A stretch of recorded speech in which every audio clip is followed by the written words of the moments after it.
केंद्र सरकारने पारित केलेल्या हिट अँड रन या कायद्याच्या विरोधात देशातील सर्वच ट्रक चालक मालक संघटना रस्त्यावर उतरल्याचे दिसून येत आहे। अमरावती शहरात सुद्धा हा कायदा रद्द करण्याची मागणी घेऊन ट्रक चालक मालक वाहतूक संघर्ष समिती व अमरावती जिल्हा मोटर मालक माल वाहतूक असोसिएशन वतीने 1 जानेवारीला दुचाकी रॅली काढून केंद्र सरकारचा निषेध व्यक्त करण्यात आला। जिल्हाधिकारी कार्यालयासमोर घोषणाबाजी करीत जोपर्यंत कायदा रद्द होत नाही तोपर्यंत ट्रक चालविणार नाही असा निर्णय यावेळी घेण्यात आला। केंद्र सरकारने नव्याने लागू केलेला वाहतूक कायदा हा आता सर्व चालकांना डोकेदुखी ठरल्याचे दिसून येत आहे।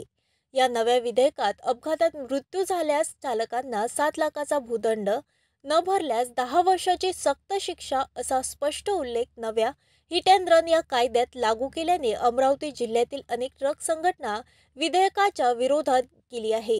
अमरावती शहरात 1 जानेवारीच्या दिवशी विदर्भ ट्रक चालक मालक वाहतूक संघर्ष समिती व अमरावती जिल्हा मोटार मालक माल वाहतूक वतीने भव्य दुचाकी रॅली काढून घोषणा देत केंद्र सरकारचा निषेध व्यक्त करण्यात आला।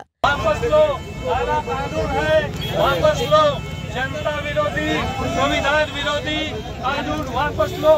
संविधान में पहले ही हर तरीके के कानून। बोलिए। मेरा नाम मोहम्मद अफसर है और ये सभी ड्राइवर एसोसिएशन और सभी ड्राइवर जिले के और पूरे देश में ये 1 तारीख को पूरे देश में ये जो काला कानून लगाया गया है जिसमें 10 साल की सज़ा और 7 लाख रुपए दंड का जो प्रावधान सरकार ने रखा है, किसी को भी विश्वास में ना लेते हुए ये काला कानून लागू किया है। इसके अंदर सभी विकल धारक हैं उन पर ये कानून लागू होता है।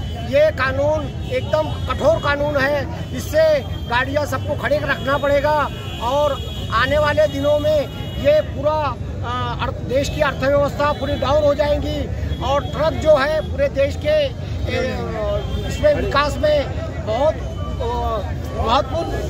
महत्वपूर्ण ये भूमिका निभा रहा है और इसीलिए हम सब मिलकर इसका विरोध करते हैं और अभी हम सब कलेक्टर ऑफिस पर निवेदन देने के लिए जा रहे हैं। आपकी मांग क्या है? मांग क्या है आपकी? मांग हमारी यह है कि जो ये काला कानून जो बनाया है जिसमें 10 साल सजा और 7 लाख रुपए दंड का जो प्रावधान रखा है, ये सरकार ने पीछे लेने को ना, जो पुराना कानून है वही लागू रहने को ना।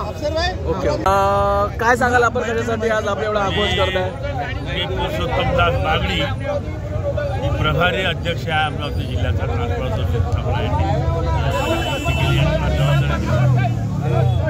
मला यात महत्त्वाचं हे वाटते, हा जो कानून आहे असा कायदा करण्याचं ठरवलेला आहे, तोपर्यंत सही राष्ट्रपतीची होत नाही तोपर्यंत हा कायदा लागू होत नाही।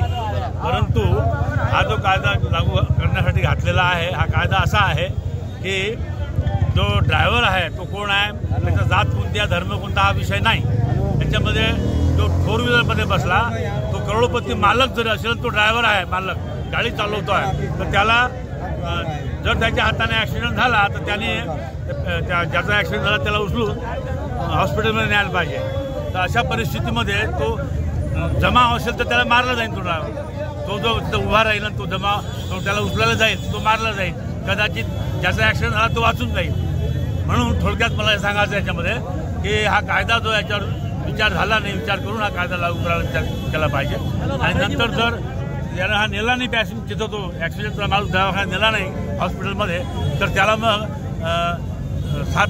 10 वर्षाची सजा आहे किंवा मग 7 लाख रुपये दंड आहे। हा जो कायदा हा फार घातक कायदा आहे, म्हणून ड्रायव्हर लोक जर पळाले नाही तर मारले जाणार आहेत, म्हणून त्यांच्या अंगावर हा बितलेला कायदा आहे। असे अनेक कायदे आहेत जे लोकांच्या हिताचे नाही आहे। काल थोडक्यात सांगायचं आहे मला, काल एका बिलावर साईन झाली राष्ट्रपती। ते बिल म्हणजे तुमचे जो मौलिक अधिकार देणारा जो न्यायव्यवस्था जी आहे तुम्हाला जे मौलिक अधिकार देते त्याचा जो प्रमुख आहे, त्याचं म्हणणं असं होतं का निष्पक्ष निवडणुका झाल्या पाहिजे देशामध्ये, तर त्याला हटवला त्याच्यामधून। त्याला जरूर हे आहे, म्हणून नंतर हा दुसरं बिल आणण्याचा प्रयत्न आहे। तेव्हा मला थोडक्यात तुम्हाला सर्वांना हे सांगायचं आहे, हा कोण्या व्यक्तीचा नाही, सर्वांसाठी आहे आणि हे जबाबदारी सरकारची आहे। तर जर जर यांनी निर्णय घेतला ट्रकवाल्यांनी की आमचा चक्का उद्यापासून बंद होणार आहे तर जनता उपाशी मारणार आहे, जीवनावश्यक मिळणार नाही, याला जबाबदार ड्रायव्हर राहणार नाही, मालक राहणार नाही, सरकार राहणार. थोडक्यात सांगायचं आहे, माझा विश्वास, आमच्या ट्रान्सपोर्ट असोसिएशनचा विश्वास उडालेला आहे सरकारवरून. म्हणून तुम्हाला थोडक्यात सांगावं लागेल, या लोकांना हा निर्णय घ्यावा लागणार आहे आता आम्हाला सर्वांना, की आम्हाला जे काही सरकारमध्ये आज एकही पक्ष आमच्या बाजूने नाही, एकही पक्ष आला आमच्या बाजूने आला नाही, येत नाही. याचं कारण काय? आम्ही तर सर्व वेगवेगळ्या पक्षाचे आहोत, का आला नाही तो?